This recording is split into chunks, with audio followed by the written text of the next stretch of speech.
Halo, selamat sore kawan-kawan amalan. Gimana kabarnya sore hari ini? Dan sesuai dengan rencananya kawan-kawan yang sudah lihat di IG-nya kita, sore ini kita akan kedatangan salah seorang director di amalan yang saat ini itu, kalau misalnya menurut saya sih banyak belajar dari beliau. Namanya itu Mas Yodi Karismanto.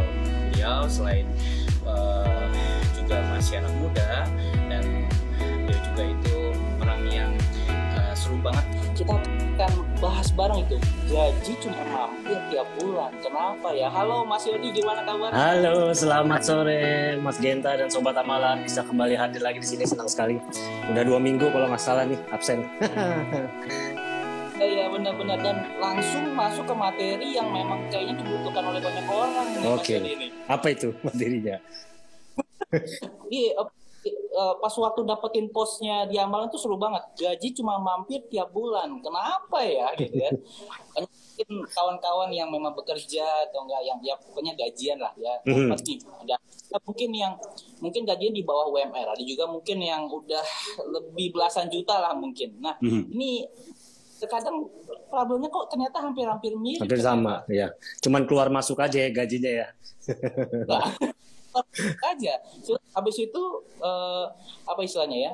Live dari paycheck to paycheck ya istilahnya. Nah ada itu katanya. Nah, kaum milenials lah mungkin juga banyak yang mungkin belum tahu lah bagaimana cara nih mengelola. Yang sebenarnya wajar atau nggak wajar kan kayak gitu. Nah, kalau seandainya ternyata ya begini dong nih Mas Yodi, kan nanti dia nggak punya tabungan tuh, apalagi untuk rencana besar kayak beli rumah mungkin menikah, atau mungkin ada yang dana pensiun. Nah, kayaknya kita bahas sore ini kayaknya bakal seru nih Mas Yodi. Oke, kita bahas. Siap, dengan senang hati.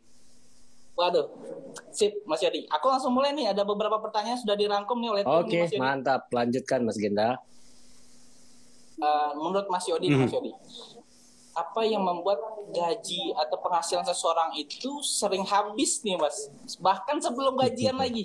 Oke, ini memang topik yang sangat menarik ya gitu, karena kita tidak bisa melihat dari mungkin besarnya gaji seseorang, bahkan ada yang mungkin besar tapi tetap selalu merasa nggak cukup nih, habis terus nih. Kenapa sih sebenarnya gitu? Nah, berdasarkan pengalaman saya itu juga gaji memang rata-rata itu ya, itu berhubungan antar ketidaktahuan nih dari teman-teman atau dari sobat amalan untuk membedakan mana sih gaji saya yang digunakan untuk simpanan, tabungan, investasi, mana yang harus untuk kebutuhan pokok, dan mana yang harus untuk misalnya hobi, gaya hidup, dan sebagainya gitu. Kita hanya tahu, oke, saya dapat gaji sekian, udah saya pakai deh. Tiba-tiba hari ini buat makan, buat minum, buat jalan-jalan, buat apapun itu, tahu-tahu lah, kok udah hilang, udah habis gitu. Nah, mereka biasanya nggak tahu gitu. Nah, ini coba saya ambil juga nih salah satu infonya dari idola saya juga, perencana keuangan yang sangat populer juga, Mbak Prita Gozi ya, dari bukunya Make It Happen, itu berkata bahwa 50% itu karena mereka tidak bisa membedakan antara simpanan, tabungan, dan investasi. Gitu. Mereka nggak tahu, mereka ada gaji masuk, ya udah saya pakai gitu. Padahal mana gaji masuk itu kan harus dialokasikan dengan baik ya. Gitu. Lalu 32% itu karena gaya hidup yang tinggi gitu. Apalagi sekarang kita zaman milenial ya, terus mau belanja apapun itu gampang, kita buka sosial media atau ada aja keluar iklan belanja gitu. Dan sisanya 18% itu karena hobi berutang gitu. Nah, saran saya berarti untuk rekan-rekan yang agar nih tidak langsung habis untuk gajian per bulan gitu. Rekan-rekan harus bisa memiliki 3 rekening yang berbeda. Gitu. 3 rekening. Iya, ini kan karena namanya alokasi ya. Jadi karena kita harus tahu nih mana yang untuk simpanan, mana yang untuk konsumsi, mana yang untuk gaya hidup, itu harus dibedakan. Gitu. Jadi rekening pertama adalah rekening untuk hidup, untuk living, kebutuhan pokok. Oh, ini saya gunakan untuk makan, untuk minum, dan kebutuhan pokok lainnya untuk gaya hidup. Lalu rekening selanjutnya untuk tabungan, untuk saving, untuk investasi di masa depan. Itu dibedakan lagi. Jadi rekening ini khusus disimpan, tidak boleh digunakan untuk tabungan dan investasi masa depan teman-teman dan sobat amalan. Dan rekening yang terakhir itu rekening untuk gaya hidup konsumsi. atau kita sebut mungkin bisa sebut playing. Jadi rekening ini teman-teman gunakan kalau misalnya mau minum ke coffee shop, hangout sama teman-teman jalan-jalan ke mall, atau nonton bioskop. Nah ini pakai rekening ini nih, gitu. Nah tujuan dari kita membedakan rekening ini kita bisa dengan mudah mengalokasikan saat gaji masuk langsung. Ini buat saving, ini buat biaya hidup, ini buat jalan-jalan, buat playing, gitu Mas Genta. Oke, jadi Mas Yudi tadi ada satu kata kunci sih yang yang aku pernah berkata mengenai tentang gaya hidup gitu ya. Berapa besar sih sebenarnya pengaruhnya? Mungkin tadi Mas Yudi sudah menyinggung, tapi saya perlu dipertegas sedikit. Emang seberapa besar sih pengaruh gaya hidup itu tuh terhadap fenomena ini? Jadi istilahnya gajinya itu habis sebelum gajian. Nah, iya, itu sangat berpengaruh sekali Mas Genta. Tadi saya sebutkan sekitar 32% tuh mereka gajinya tidak cukup ya, karena gaya hidup yang tinggi gitu. Dan itu tidak ada asosiasinya antara orang yang bergaji UMR misalnya dengan bergaji yang udah tinggi puluhan atau ratusan juta, itu nggak ada hubungannya gitu. Banyak kita juga menemukan orang-orang yang memang nggak ada hubungannya. Jadi banyak kita menemukan orang-orang yang mungkin gajinya banyak tapi selalu aja habis gitu. Karena itu tadi mereka tidak bisa mengalokasikan dengan baik, mereka tidak tahu berapa sih total yang harus saya keluarkan untuk gaya hidup ini gitu. Bayangkan mungkin kalau misalnya saya juga punya rekan-rekan yang secara gaji mungkin belum wow banget ya, tapi mereka bisa tahu, oke, hari ini saya harus mengalokasikan sekian untuk jalan-jalan misalnya, untuk minum di coffee shop misalnya. Tapi ada juga mereka yang gajinya besar, mereka merasa kayak, oh gaji saya secara mindset ya, secara psikologi, oh gajinya sekian banyak, udahlah saya pakai kecil-kecil kok, cuman 20-30 ribu jalan-jalan minum di coffee shop segala macam, tapi sering. Tahu-tahu tiba-tiba, berapa kok tiba-tiba udah habis, udah selesai ya gitu. Dan nggak lupa lagi mencatat di arus kasnya itu. Kemarin aku udah kasih tahu tentang arus kas ya, lupa lagi ngecat. Jadi saat nanti akhir bulan bingung nih kemarin kemana aja ya, tahu-tahu kok udah tinggal segini ya. Dan akhirnya berketerusan tuh menjadi kebiasaan gayanya dia dalam spending behavior, jadi kebiasaan yaitu masuk keluar habis begitu. Dan poin lainnya juga beberapa ada yang merasa tidak cukup karena itu utang, karena punya utang gitu. Bukan berarti utang itu jelek ya rekan-rekan dan sobat amalan, itu ada beberapa hal yang utang itu bagus, sifatnya produktif, namun kita harus bisa mengaturnya dengan baik gitu, rasionya harus dijaga dengan baik gitu. Nah umumnya masalahnya saat orang ini punya utang, mereka tidak siap dengan resiko gitu, dan ada daruratnya belum siap, sehingga saat mungkin terjadi penurunan pendapatan, kena lah itu yang dulu bisa spend sekian, pendapatannya mungkin menurun atau mungkin ada PHK, sehingga rasionya berubah, nggak mampu nih untuk membayar utang gitu. Nah disinilah salah satunya teman-teman bisa menggunakan jasa manajemen utang, yaitu amalan, untuk membantu nih gimana saya bisa keluar dari sana begitu. Mantap banget Mas Yodi. Sebelum saya tanya beberapa hal Mas Yodi, mungkin kawan-kawan yang sedang nonton, ayo ajak kawan-kawannya yang lain buat nonton tuh kayak gitu. Siapa tahu ini bermanfaat banget. Kalau yang mau nanya silakan ada di question box di bawah tuh kayak gitu. Nanti kawan-kawan amalan bisa langsung nanya sama Bang Yodi yang memang sudah beberapa waktu belakangan dalam hidupnya Mas Yodi ini getol banget ngurusin mengenai hal ini. Kalau nggak salah udah sebagai direktur amalan ini kayaknya ngurusinnya kayak begini hampir setiap hari kayaknya Mas Yodi ya. Hampir setiap hari, ya benar.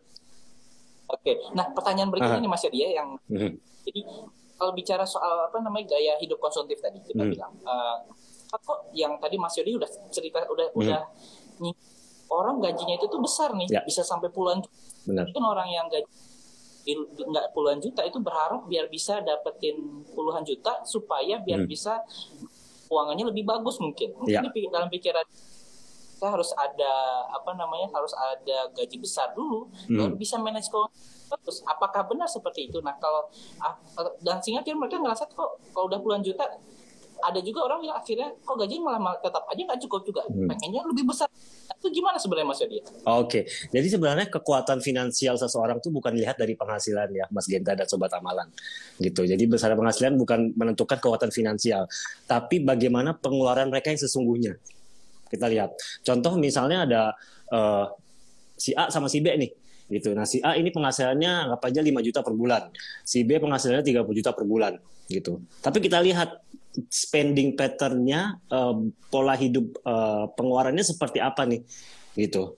Misalnya si B ini memang gaya hidupnya sangat konsumtif sekali, dia 30 juta langsung lah, karena dia mindsetnya kayak, wah saya punya uang 30 juta deh, saya jalan-jalan ke mall, hidup coffee shop, makan di mall misalnya, yang sekali makan mungkin bisa menghabiskan 100-200 ribu, nggak masalah deh kan, kecil-kecil ini gitu. Akhirnya dia lupa nih menganggarkan untuk investasi tadi, untuk tabungan masa depan, lupa menganggarkan dengan baik untuk kebutuhan pokok, merasa semua yang dikeluarkan adalah pokok penting gitu, sehingga akhirnya lama-lama dia habis nih gitu. Nah, Bapak Ibu dan Sobat Amalan, ini saya ingin mengajak ke salah satu teori ya. Itu ada filsuf dahulu, itu namanya Diderot Effect, efek Diderot. Jadi ini dikeluarkan sama yang namanya Diderot. Gitu dah. Beliau ini melihat bahwa semakin orang itu kecenderungan membeli atau mempunyai sesuatu, itu kecenderungan untuk spending, mengeluarkan biaya tambahan itu juga semakin tinggi. Gitu. Jadi Diderot Effect ini merupakan efek di mana suatu keadaan di mana kepemilikan suatu barang itu sering menciptakan spiral konsumsi. Jadi contohnya seperti ini, misalnya saya punya mobil, saya baru beli mobil, saya pengen beli mobil. Oke, saya punya uang, saya beli mobil. Setelah beli mobil, saya lihat, mobil saya kok kayaknya gini-gini aja ya. Oke deh, coba joknya diganti biar nyaman, pakai kulit biar terasa mewah gitu. Setelah diganti kulit, ini kok bannya kayaknya velgnya kurang matching ini. Ini kan tadi udah kulit ya ini ya joknya ya. Jadi coba aku gantilah biar kelihatan mewah lagi velgnya. Gantilah velg. Habis diganti, ini kok lampunya kayaknya kurang pas ya, kurang ganteng, kurang ganas gitu. Gantilah lampunya gitu. Sehingga si Diderot ini bilang, dari teorinya dia, jika memang Bapak Ibu dan Sobat Amalan ingin mengurangi gaya hidup itu, berarti kita harus mengganti gaya hidup kita yang secukupnya, sesuai dengan apa yang kita inginkan gitu. Makanya kalau kita melihat banyak orang-orang yang terkenal ya, mungkin kayak Mark Zuckerberg atau Warren Buffett, mereka kadang pakai baju itu aja tiap hari ya sebenarnya, sederhana sekali gitu. Karena bagi mereka ya udah penting saya pakai baju gitu. Nah itu sebenarnya ada tujuannya, itu agar menghilangkan kecenderungan kita untuk memiliki lebih, sehingga kita mengeluarkan biaya pun menjadi lebih begitu. Oke. Saya coba ulang sedikit lagi masalah tadi di Diderot Effect yang Yodi cerita. Berarti maksudnya itu ketika beli mobil nih, kan itu kan pokok saya nih cukup mobil, cukup di saya. Terus habis itu berikutnya ada orang nawarin, anggap aja misalnya ini kayaknya lampunya kurang kecil, jadi gitu ya. Nah itu, dan terus oke deh saya juga harus beli lagi. Jadi itu sebenarnya sudah suatu kayak semacam apa tadi? Diderot Effect berarti ya? Iya, kecenderungan. Makanya namanya kita kecenderungan gitu. Sehingga untuk menghindari kecenderungan itu kita kalau bisa menekan gitu. Jadi ada resikonya saat kita membeli barang sesuatu, resikonya kita ada kecenderungan untuk membeli lagi. Gitu. Jadi agar kita menghilangkan kecenderungan itu, ya gaya hidup kita secukupnya aja nih gitu. Oke. Nah, karena kita tadi ngomongin tentang gaya hidup, memang apalagi ya, Mas Yodi, yang menjadi faktor terbesar gitu. Jadi dalam pengeluaran seseorang, jadi sehingga akhirnya tuh gajinya itu tuh bisa habis sebelum gajian. Oke, jadi coba saya ulang lagi, tadi kayaknya agak kurang jelas gimana Mas Genta? Kalau awal kan tadi kita ngomongin masalah kan ya. Ini yang berpengaruh besar tadi Mas Yodi cerita tentang poinnya ya. 3 bulan. Betul. Nah, ada nggak ya faktor terbesar lain dalam pengeluaran seseorang selain gaya hidup? Oke, iya. Saya kan kembali lagi mungkin ke poin yang selanjutnya yang udah saya ceritakan gitu, bahwa memang 50% mereka tidak bisa membedakan antara simpanan, tabungan, dan investasi itu. Jadi mereka tidak tahu nih mengalokasikan dananya seperti apa saat gajinya masuk. 30% karena gaya hidup, 18% itu karena berutang. Gitu Mas Genta. Oke, kita sekarang bahas solusinya deh Mas Yudi. Oke. Kebiasaan apa nih yang harus dilakukan supaya gaji itu nggak cuma mampir aja? Jadi kebiasaan apa nih Mas Yodi ini? Oke, baik sekali nih. Memang benar saat ada kita punya gaji, kita harus punya kebiasaan yang bijak saat gaji itu masuk gitu. Jadi kita sebut mungkin good money habit ya, sehingga kita bisa dengan bijaksana menggunakan gaji kita sebagaimana mestinya gitu. Nah, yang pertama ini contohnya adalah kalau membayar itu kalau bisa tunai gitu. Hindari menggunakan misalnya kartu kredit. Kalau memang bisa ya, itu pakai kartu debit atau pakai sekarang zamannya udah ada GoPay segala macam, itu kan sebenarnya dari dana langsung yang kita miliki ya. Tinggal scan QR gitu cepat gitu. Nah, beli barang jika perlu. Itu dia di pertemuan kita sebelumnya saya sudah berkata bahwa bedakan nih kebutuhan sama keinginan gitu. Jadi kita harus punya kemampuan untuk tahu mana yang kita butuhkan. Karena itu sangat penting gitu. Sehingga kita melewatkan dulu sesuatu yang mungkin kita tidak butuh gitu. Nah, belanja kalau uang atau gaji sudah diterima, atau belanja karena tahu akan terima uang atau gaji atau THR. Nah, ini perbedaan nih. Kadang kita seperti ini gitu. Kita tahu nih tanggal 25 aku gajian nih, dapat bonus misalnya. Tahu bonusnya dapat sekian. Tapi uangnya diterima belum? Belum ya. Kita cuma mengira-ngira, dihitung-hitung, aku habis, misalnya saya seorang sales, aku habis jualan nih. Wah, bonus aku kayaknya bisa puluhan juta nih. Oke dah, lihat-lihat dulu di online nih.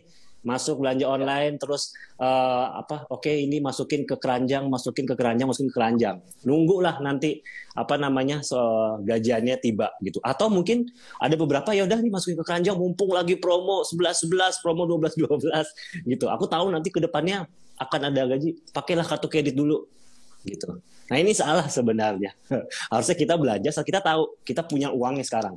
Jangan kita tahu kita akan punya uang di masa depan. Kita nggak tahu. Siapa tahu nanti perusahaan, bonusnya nggak jadi dibayar ya, atau kita potong ya bonusnya karena perusahaan kita sedang dalam kondisi keuangan tidak baik. Kita nggak tahu resikonya. Gitu. Nanti kita udah beli, tiba-tiba nggak bisa kita bayar. Nah, ini kebiasaan yang juga harus dihindari. Itu. Lalu kebiasaan selanjutnya adalah tentang kartu kredit nih, biaya tagihan kartu kredit. Nah, sobat amalan saat membayar tagihan kartu kredit itu biasanya lunas atau minimum payment. Gitu. Nah, di pertemuan sebelumnya saya sudah berkata jangan pernah membayar minimum payment. Gitu. Kalau memang bisa lunas, langsung lunasin aja. Gitu. Karena kalau kita keceringan bayar minimum payment, psikologis kita berkata, saya masih punya limit yang lebih nih, saya masih belum punya utang nih, gitu, karena tidak ditagihkan, gitu. Lalu selalu menyisihkan sebagian gajinya untuk dana darurat, tabungan atau investasi masa depan, gitu. Karena kita tidak tahu ya di masa depan kita mungkin sekarang masih sehat, masih bisa bekerja, tapi kita tidak tahu di masa depan seperti apa, karena selalu ada resiko yang mungkin akan terjadi, gitu. Dan selalu berusaha menyisihkan sebagian gaji untuk tabungan uang muka KPR atau biaya sewa rumah atau kos gitu, untuk biaya untuk tempat tinggal. Jadi itu beberapa habit yang mungkin sobat amalan bisa terapkan. Lalu ada juga kebiasaan lain yang cukup penting juga nih Mas Genta gitu, dari sisi pencatatan kita, bahwa yang pertama kita harus punya catatan harian uang atau arus kas. Sebelumnya saya sudah bercerita ya bahwa itu penting. Jadi kita tahu nih keluar masuknya uang tuh kemana aja ya, gitu. Lalu kalau untuk sobat amalan yang sudah punya pasangan, itu jujur dengan pasangan. Terbukalah tentang masalah keuangan. Jangan disimpan-simpan kayak, ini uang saya nih, pasangan jangan tahu deh, gitu. Atau saya mau beli ini, ya udah saya sembunyi-sembunyi aja. Jujur dengan pasangan, kenapa? Karena kalau yang namanya pasangan itu kan sudah satu kartu keluarga nih, gitu. Jadi nanti jika ada resiko apapun yang terjadi dalam keluarga tersebut, ya pasti pasangannya juga yang akan terdampak juga nih, gitu. Sehingga jangan sampai nanti pasangannya tiba-tiba kaget. Misalnya nih suaminya punya utang kartu kredit, tahu-tahu membengkak tidak bisa bayar, lalu nanti pasangannya kaget, loh dari mana? Kok tiba-tiba ada seperti ini, gitu. Karena itu risikonya akan terjadi. Jadi terbukalah dengan pasangan terhadap semua masalah keuangan keluarga. Lalu yang ketiga adalah rajin-rajinlah menghitung nilai kekayaan bersih Bapak Ibu dan Sobat Amalan. Saat ini kekayaan bersih saya berapa ya? Gitu, habis beli rumah, dilihat lagi rumah saya nilainya berapa ya per bulan. Agar kita memahami nih, kemampuan kita sebagai seorang individual itu berapa kekayaannya. Gitu. Sehingga kalau kita tahu, kita juga bisa dengan bijaksana dalam melakukan spending pattern kita, begitu Mas Ginta. Jadi ini biar kita semakin paham lagi nih, karena ini berhubungan dengan. Nah, pasti ada tadi sedikit banyaknya ada alokasi atau bahasa anggaran ya mungkin Mas. Ya. Nah, gimana sih sebenarnya membuat anggaran gaji yang ideal nih Mas Yodi? Oke. Ini masuk ke poin yang penting sekali gitu. Nah, sebenarnya tidak ada rule of thumb untuk gaji yang ideal itu sekian persen gitu. Karena nanti akan kembali lagi ke individunya ya. Karena individunya nanti apakah beliau masih sudah menikah atau baru bekerja, gajinya berapa itu akan kembali lagi ke sana. Namun ini ada seperti panduan yang mungkin Bapak Ibu atau Sobat Amalan bisa gunakan. Ini saya ambil lagi dari idola saya, Mbak Prita Gozi, dalam bukunya Make It Happen. Itu beliau menggunakan metode yang dia sebut namanya Zafin. Gitu. Di Zafin itu berarti ada Z-nya ada zakat, ada assurance dana darurat, ada untuk konsumsi, terus ada juga untuk konsumsi masa depan, untuk tabungan dan juga untuk investasi gitu. Nah, alokasinya mungkin Bapak Ibu bisa catat, itu pertama 2,5% untuk zakat. Itu atau untuk sosial ya, untuk lembaga bantuan khusus, lalu 5% untuk dana darurat. Penting nih, dana darurat ini akan kita gunakan jika memang terjadi suatu hal yang mungkin tidak inginkan, resiko di masa depan. Lalu 5% lagi bisa digunakan untuk asuransi atau tabungan atau biaya kesehatan. Jadi untuk proteksi nih, asuransi. Jika terjadi sesuatu ada proteksinya. Itu 5% minimal. Lalu minimal 10% untuk tabungan lain-lain dan investasi. Gitu. Jadi tadi ada 3 poin ya yang digunakan untuk ada dana darurat, ada asuransi, terus ada saving, total sekitar 20%. Gitu. Ya. Biasanya umumnya sekitar 10-20% nih Mas Genta untuk saving, untuk investasi di masa depan. Gitu. Nah, jika Bapak Ibu Sobat Amalan punya utang, itu maksimal sekitar 30-35%. Maksimal total cicilan utang dibandingkan dengan gaji yang masuk per bulan. Gitu. Lebih dari itu sangat bahaya. Hati-hati. Jadi kalau bisa dikurangi 30 maksimal 30%. Kalau bisa jangan lebih dari itu. Gitu. Nah, sisanya itu maksimum 60% itu bisa digunakan untuk gaya hidup atau gaya hidup Bapak atau Ibu dan Sobat Amalan sekalian. Nah, itu beberapa panduan yang mungkin bisa digunakan oleh Bapak Ibu dan Sobat Amalan dalam mengalokasikan gajinya setiap bulan saat gajinya itu masuk. Gitu. Nah, yang terpenting nih Mas Genta, jangan lupa savingnya, dana darurat saving untuk masa depan. Gitu. Jangan sampai kita terkecoh dengan masa kini, saat ini kita lupa untuk saving. Gitu. Jadi saat gaji masuk, pikirin dulu, oke, ini saya simpan untuk masa depan, untuk dana darurat, untuk asuransi. Gitu. Saya simpan di merchant mana nggak boleh Mas Yodi ya? Nggak boleh, jangan, nanti hilang. Oke. Kalau tadi kita bicara tentang sehat finansial, ya. Jadi artinya Mas Yodi kalau saya nggak salah nangkap itu berbicara tentang bagaimana biar bisa bagus lah anggaran kita dan akhirnya akan membentuk keuangan kita sehat. Yes. Kalau sehat finansial ini Mas Yodi, sebenarnya sih indikator sehatnya itu gimana sih Mas Yodi?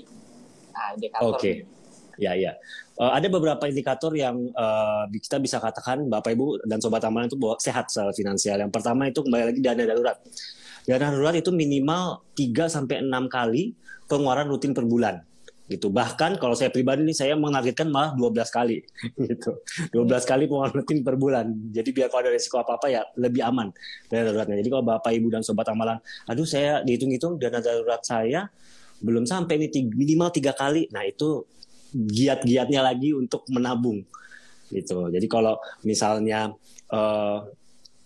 pengeluaran per bulannya sekitar anggap aja 5 juta, berarti dana daruratnya minimal 15 juta gitu.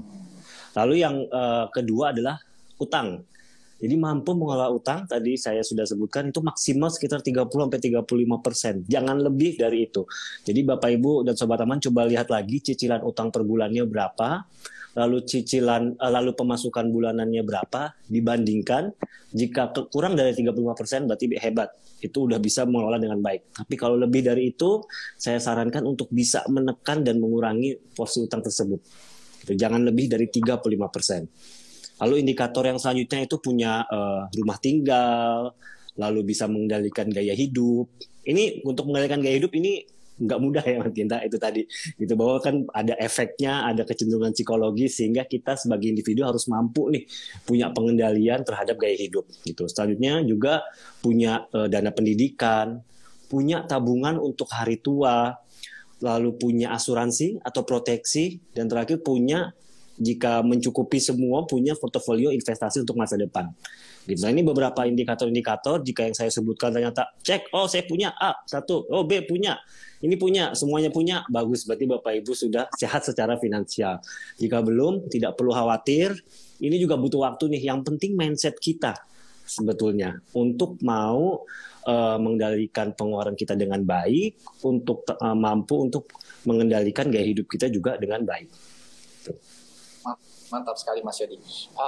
Mas Yodi, ini ada pertanyaan, oh, iya. Tapi tidak kolom pertanyaan, sehingga kira adanya di komentar ini. Oh, tidak ini masalah. Jadi ada ATDF 1998 ya. Nah, Pak Yodi, kalau masih ada utang CC gitu kan, ya, harus kumpulkan darurat karena saya perlu diinfokan. Punya dana darurat. Nah, pas banget nih tadi Mas Yodi kita lagi ngomongin tentang. Ya, gitu. Nah, ini terima kasih pertanyaannya Pak ATDF 1998. Jika punya utang konsumtif apa harus kumpulkan dana darurat? Nah, ini terima kasih ya sama temannya Pak ATDF ini, benar sekali bahwa dana darurat itu penting. Gitu. Nah, masalahnya terkadang ini saya juga menemukan di lapangan, saat kita sudah berpenghasilan, kita kecenderungan untuk spending itu tadi. Kita lupa bahwa kita harus punya proteksi dulu nih, punya dana darurat dulu nih, sehingga mungkin ada dalam suatu kondisi di mana akhirnya kita sudah punya utang konsumtif, tapi kita nggak punya dana darurat. Nah, saran saya, lihat lagi arus kas keuangan per bulan seperti apa, keluar masuknya seperti apa, gitu, agar kita bisa melihat pos-pos pengeluaran yang bisa ditekan seperti apa. Tujuannya adalah agar pos pengeluaran itu ditekan, kita punya sisa dana, itu kita pakai untuk dana darurat. Jadi sekali lagi penting punya dana darurat, sehingga kita secara individu harus mampu melihat kemampuan kita seperti apa agar kita bisa menabung gitu. Nah, ini jika Bapak ini punya utang konsumtif, di sini saya tidak tahu ini utang konsumtifnya kira-kira berapa persen gitu. Mudah-mudahan masih dalam kondisi yang normal, sehingga saran saya lihat lagi Pak, arus kas keuangannya keluar masuknya seperti apa, tolong dicatat. Lalu ditekan yang tidak perlu, yang tidak penting. Gaya hidup yang tidak penting ditekan. Gunakan 10-20% itu untuk menabung, salah satunya untuk dana darurat tadi. Begitu. Mantap sekali Mas Yodi. Saya jadi penasaran ya Mas Yodi. Jadi pernah nih ngalamin kayaknya mampir sudah. Atau udah habis tuh sebelum gajian. Mampir doang. Oke, ini jujur aja ya, kalau memang hasil itu, maaf, saya pernah aja dulu, jika saya reflect ke belakang, saya Mas Genta reflect saya ke zaman awal saya berkarir, itu pernah aja Mas Genta gitu. Jadi waktu dulu memang awal-awal berkarir, saya baru selesai kuliah, awal-awal berkarir, terus akhirnya terpaksa harus berganti karir, dan saat itu saya belum mendapatkan karir yang baru gitu. Jadi saya harus menghemat dana sebanyak mungkin, lalu struktur finansial saya juga waktu itu masih belum baik ya, karena saya masih awal bekerja, sehingga saya harus benar-benar, wah ini kalau nggak mau saya harus berhemat nih, mungkin makan pun saya juga harus hemat gitu, karena saya belum punya pendapatan baru, sampai akhirnya saya bisa mendapatkan pendapatan yang baru saat itu. Mas Yodi, ini apa namanya? Berarti Mas Yodi ya masih ada pengalaman juga. Masih ada pengalaman, jadi masih merasakan lah seperti itu. Itu hal yang wajar. Gitu. Kita pernah berada di sana. Ada ilmunya ya. Nah, ini ada juga Mas Yodi, ini lewat komen juga nih. Oke, siap. Ini dari Papa Dedi. Izin bertanya, bagaimana cara mengelola pengeluaran harian kita? Ya. Karena akan terkadang hal-hal kecil, benar, keuangan kita, benar. Dan mungkin bisa untuk yang atau satu-satu dulu deh, Mas Yodi. Oke. Apa namanya? Oke, ini kalau dari Papa Dedi dulu ya. Tadi bagaimana cara mengelola keuangan kita, karena ya benar. Saya paham sekali, saya banyak bertemu dengan rekan-rekan, orang-orang bertanya, ini saya tiba-tiba ada aja pasti pengeluaran kecil, selalu ada aja. Tiba-tiba orang tua minta dana misalnya, tiba-tiba orang dari sini minta ini misalnya, atau ada pengeluaran yang kita tidak tahu gitu. Nah, saran saya akan kembali lagi, akan bertanya ke individunya dulu nih. Kondisi Bapak Ibu seperti apa? Gaji per bulan berapa per bulan? Sudah punya anak, sudah punya pasangan. Saya akan melihat kondisi keluarga dulu seperti itu. Lalu selanjutnya saran saya adalah kembali lagi, ini butuh skill ya, membedakan antara kebutuhan sama keinginan. Ini mungkin terkesan ya common sense. Ya saya tahu kebutuhan keinginan, tapi ini sangat sulit untuk dilakukan gitu, untuk membedakan mana yang kebutuhan, mana yang keinginan. Balik lagi, arus kasnya dilihat lagi gitu. Jadi saran saya Papa Dedi, mulai dari sekarang tolong catat dulu nih, pengeluaran kecil itu apa aja sih gitu. Pengeluaran kecil itu apa aja, karena nanti kita akan bisa lihat kira-kira ini bisa nggak ya ditekan atau ditolak gitu. Karena Mas Genta, kita sebagai orang Indonesia kadang hal-hal kecil itu kayak misalnya contoh, biasanya kita sebut ada yang generasi sandwich ya. Jadi kita membiayai orang tua dan membiayai anak gitu. Terkadang orang tua kita mungkin minta sesuatu ke kita, tapi karena kita Indonesia kita nggak enakan. Tapi kita tahu sebenarnya dari kemampuan kita mungkin kita nggak mampu. Nah, ini kecenderungan kadang orang Indonesia yang udah nggak enakan, terus saya pengen beliin deh gitu. Namun kita nggak paham bahwa kita nggak mampu. Jadi kita harus realize dengan kemampuan kita gitu. Ibaratnya kayak kita kita mobil yang biasa city car, tapi kita dipaksa berlaju untuk maju sekitar 200 km per jam. Kan ngempot-ngempot ya. Jadi kita harus paham diri kita itu seperti apa, kemampuan kita per bulan seperti apa gitu. Lalu kalau kita sudah paham, baru kita nanti bisa memahami cara spending pattern-nya seperti apa. Gitu Mas Genta dan Papa Dedi. Saya jadi ada satu kata yang menarik juga itu Mas Yodi. Pernyataannya Mas Yodi. Jadi ada kan tadi mencatat pengeluaran. Habis itu tadi juga ada tentang anggaran gitu. Jadi apa penting ya Mas Yodi ya, anggaran dan catatan pengeluaran itu dalam mengatur keuangan? Wah, penting sekali Bapak Ibu dan Sobat Teman, penting sekali. Karena dengan itu kita bisa memahami anggaran itu, kita bisa memahami kita mau kemana nih strategi keuangan kita gitu. Jadi kita juga harus punya strategi saat kita punya gaji, mau diapain gaji itu gitu ya. Itu tadi gajinya kita alokasikan untuk kebutuhan pokok, untuk tabungan dan simpanan masa depan, dan juga mungkin sisanya kalau ada lebih mungkin untuk keinginan kita, untuk hiburan gitu. Itu fungsinya anggaran gitu. Kalau kita masih lajang mungkin akan mudah, tapi kalau nanti kita sudah punya anak, punya pasangan, anggarannya akan semakin ribet lagi nih gitu, buat biaya istri lah, buat biaya nanti pendidikan anak. Nah itu akan semakin butuh kecerdasan kita sebagai pengelola keuangan untuk tahu mana yang penting nih gitu. Sehingga kita mulailah dari sekarang untuk mengatur anggaran. Lalu untuk arus kas juga sangat penting sekali Mas Genta dan Sobat Amalan, karena untuk tahu kita kemana aja uangnya keluar masuk gitu. Karena aku yakin ya pasti kadang banyak yang tadi mungkin seperti Papa Dedi ya, bingung tiba-tiba habis aja nih buat hal kecil-kecil, buat apa ya gitu. Nah saat kita nanya buat apa ya, kita lihat lagi, oh ternyata saya ngabisin ini banyak banget ke coffee shop misalnya, oh saya ngabisin ini banyak banget untuk hobi ternyata ya, mungkin besok sisa saya kurangi. Nah itu fungsinya arus kas keuangan. Kita bisa melihat lagi pola keluar masuknya agar suatu saat jika kita butuh, kita bisa atur ulang begitu. Saya jadi penasaran nih Mas Yodi. Nah kalau Mas Yodi gimana nih ngatur gaji kan? Yeah. Jadi alokasi yang cocok nih untuk mungkin yang individu juga mungkin belum pasangan atau anak misalnya, contoh seperti itu. Gimana itu Mas Edi? Iya itu nanti akan kembali lagi ya jadi ini strateginya saya, tapi setiap orang mungkin akan berbeda, namun nanti intinya akan sama gitu. Jadi lihat lagi dari struktur individu masing-masing Bapak Ibu dan Sobat Amalan. Kalau saya kebetulan saat ini saya memaksa diri saya untuk 30% saya alokasikan untuk tabungan dan masa depan. Saya paksa diri saya untuk nabung. Langsung ambillah 30% saat gajinya masuk gitu. Lalu 30% saya gunakan untuk kebutuhan pokok karena saya masih lajang, jadi 30% saya rasa udah cukup lah untuk kebutuhan pokok gitu.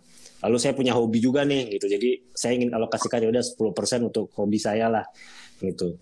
Dan 10% lagi untuk sosial atau untuk zakat. Sisanya jika masih ada sisa, ya ini saya gunakan untuk ya nonton lah atau biaya streaming, nonton online. Terus ya biaya senang-senang lah gitu. Itu sisanya kalau misalnya cukup gitu. Nah, nanti ini strategi saya, tapi untuk Bapak Ibu dan Sobat Amal mungkin akan berbeda gitu. Karena kan ada yang mungkin sudah punya pasangan, punya anak. Namun pada intinya tetap ingat saving, tabungan, dana masa depan, investasi itu penting untuk dialokasikan 10-20%. Lalu setelah itu kebutuhan pokok, nanti kalau misalnya ada sisa, ya mungkin bisa digunakan untuk hal lain-lain, mungkin untuk hiburan, untuk jalan-jalan dan sebagainya. Ya, ini apa namanya, Mas Yodi, kelihatan nih waktunya kita sudah mulai makin mepet. Mungkin udah banyak yang kita bahas. Kalau hasil-hasil dari diskusi kita ini mungkin yang pengen melihat lagi nanti di berikutnya setelah ada di sosial medianya Amalan kayaknya. Nah, dan pertanyaan yang mungkin belum sempat terjawab makanya bisa menghubungi langsung aja di Amalan ya Mas Yodi ya, untuk bisa langsung bisa dibahas. Ya. Nah mungkin tutup nih Mas Yodi. Kira-kira dari Mas Yodi mengenai topik kita ini nih. Saya ulang sekali lagi, gaji cuma mampir tiap bulan. Kenapa ya? Nah, gimana menurut Mas Yodi closing statement-nya? Silakan Mas Yodi. Oke. Jadi Bapak Ibu Sobat Amalan, saya paham situasi setiap orang berbeda-beda. Gitu. Jadi saat memberikan advice tentang keuangan itu akan tergantung dari kondisi mereka masing-masing. Nah, mengenai topik ini, saran saya adalah kita harus mampu menerapkan gaya hidup secukupnya. Itu tadi jika ada yang online dari awal itu saya sempat bercerita tentang efek Diderot itu tadi ya. Itu semakin kita punya kepemilikan yang lebih, kecenderungan kita untuk spending, menghabiskan yang lebih itu akan semakin tinggi. Gitu. Jadi kita harus punya gaya hidup yang secukupnya dan bisa membedakan mana yang kebutuhan, mana yang keinginan. Ini mungkin terkenal klise, sederhana, tapi pada ini tidak mudah gitu. Bahkan saya aja kadang suka ini kebutuhan apa keinginan ya. Gitu. Nah, selanjutnya saat ada gaji alokasikanlah dengan benar ya Bapak Ibu. Alokasikan, anggarkan gaji tersebut untuk mana yang untuk dana atau investasi masa depan. Sangat penting sekali punya dana atau investasi masa depan karena kita hidup ini akan berkelanjutan ya, kita tidak tahu kapan nanti kita punya resiko, jadi penting sekali punya dana investasi untuk masa depan, mana yang untuk kebutuhan pokok dan mana yang untuk nanti hiburan atau hal lain-lain. Jadi bisa dipisahkan ketiga rekening yang berbeda, jadi jangan dijadikan satu. Gitu. Lalu yang terakhir adalah arus kas catat dengan baik. Gitu. Dan ini memang sederhana tapi ini banyak yang belum melakukan ini, mencatat karena setiap kali mengeluarkan harus catat, setiap kali keluar harus catat. Tapi percayalah ini sangat berguna untuk Bapak Ibu dan Sobat Amalan jika suatu saat nanti membutuhkan untuk melihat kembali saya pengeluarannya seperti apa aja ya, mana yang saya bisa tekan ya. Gitu. Nah, habit-habit ini yang akan membentuk kita sebagai seorang individual yang mampu mengendalikan keuangan kita dengan baik, gitu. Dan ini tidak mudah memang, tapi selama kita melakukan dengan baik setiap hari, perlahan-perlahan, pasti lama-lama kita akan terbiasa. Nah, dengan terbiasa itu tujuannya semoga itu bisa menjadikan otomatis gitu ya, otomatis kayak saya tahu ini buat kebutuhan, ini buat keinginan. Tapi untuk tujuan sana kita harus mulai dengan hal-hal yang kecil agar kita nanti jadi terbiasa menjadi habit kita. Begitu Mas Genta. Mantap. Semoga kawan-kawan amalan yang langsung mendengarkan sore ini mendapatkan banyak pencerahan dan banyak ilmu dari Mas Yodi ini. Ya. Semoga solehnya Mas Yodi dan semoga menginspirasi banyak kawan-kawan amalan lainnya. Terima kasih dengan senang hati. Siap Mas Genta dan Sobat Amalan. Seru sekali. Sampai ketemu lagi kawan-kawan amalan di Amalan Talks berikutnya. Thank you, terima kasih. Terima kasih banyak Mas Yodi. Waalaikumsalam, thank you.